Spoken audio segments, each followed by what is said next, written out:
Sandra Boland inspects her supermarket shelves. Increasingly, the products she has to replace have been stolen.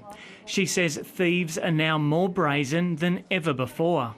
We had a young child in, probably 16 last week, that tried to take $153 worth of meat just in a sports bag. You know, just stood there and filled it up. Then he attacked my staff when they tried to say, look, put it back.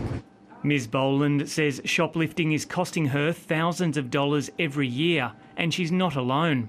In Tasmania, there's been a 30% increase in stealing from supermarkets. In southern Tasmania, it's even higher, up by 50%. In the state's north, the figure has increased by 17%. Police say the rising cost of living and homelessness is one of the contributing factors. It is harder for them to live and survive, and unfortunately committing crime to survive is part of their way, I suppose. If you contemplate, how am I going to feed my family, my kids, my older parents or whatever, I guess the temptation is there. The charity has been inundated with requests for help in recent months. It's constant and it's increasing. COVID has also had an impact on the figures.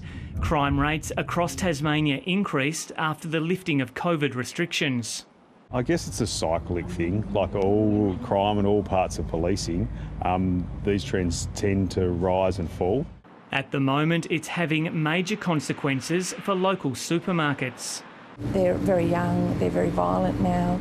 Dozens of surveillance cameras have been installed at Ms Boland's Newnham supermarket to deter offenders, but they're having little impact.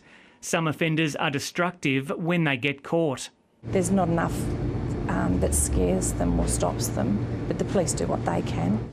Desperate times are creating desperate thieves. Damien McIntyre, ABC News.